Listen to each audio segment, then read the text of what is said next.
আমরা প্রতি বছর এখানে দোকানদারি করি এবং কি আপনার এবার করছি, কিন্তু গতবার এবং কি আগে যখন করছি তখন আমাদের সেলটা ভালো ছিল।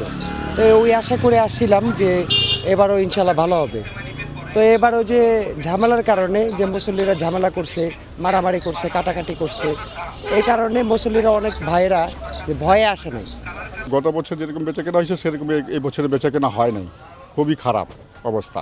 লোকজন থাকলে তাহলে বেচাকেনা একটু হয়তো দুই ভাগে এখন হয়েছে, এখন তৃতীয় ভাগ দেখা যাক কী হয়, আল্লাহ মালিক।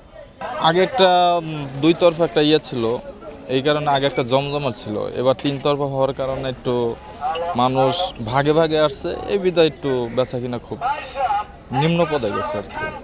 তুলনামূলকভাবে এই বছর খুবই খারাপ। সবসময় এক পর্ব পাইছি, এবার তিন পর্ব হয়েছে। লোকজন কম, মাঠে লোকজন আসে নাই, কেনা বেচাও হয় নাই, কথা বলছেন। এই কারণে মানে লোকজনই কম মাঠে। কম্বল নিয়ে আসছিলাম, বেচাকেনি একবারে খারাপ, আমাদের খরচটা উঠবো না। দুই গ্রুপ মিলে দিলে পরে ভালো হইতো, ইস্তেমাটা দুই গ্রুপ মিলে যদি একসাথে করতে দিলে ভালো হইতো, লোকজন বেশি হইতো।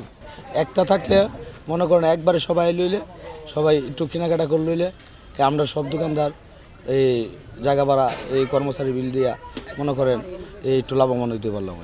কত লাখ টাকা লস হতে পারে আপনাদের? 2 লক্ষ টাকা, 2.5 লক্ষ টাকা খরচ হবে, 2 লক্ষ টাকা লস হবে। 50,000 টাকা উঠে এসছে এই পর্যন্ত মনে করেন। আমাদের সর্বনিম্ন আপনার 4 লাখ টাকার মতন লস হবে। আমাদের একটা দোকান না, আমাদের 4টা দোকান। এটা তো এখন বলতে পারবো না, এখন লাস্ট সিস্টেম পর্যন্ত ঘর ভাড়া তো যে ভাড়া 60,000 টাকা ঘর ভাড়া, বলা বাইরে কারেন্ট বিল আলাদা, মানুষের খরচ আছে, অনেক টাকা লস মনে করেন। এই যে দোকান ভাড়া, স্টাফ খরচ, খাওয়া দাওয়া, অনেক টাকা লস। ভাড়াটা দিতে পারেনি, কষ্ট হবে। গত বছর তুলনায় এবছর বিক্রি খুবই কম। তার কারণ হলো প্রথম জুবাইয়ের গ্রুপে যারা তারা তো এখন 2টা করছে, এই কারণে লোকগুলো ভাগ করে আসতেছে, অনেকেই এলোমেলো হয়ে গেছে, এই কারণে বেচাকেনা খুবই কম। এখানকার ভাড়া মূলত অনেক, কারণ একটা জায়গা আপনার নিতে গেলে 30-40 হাজার টাকার মতো পড়ে।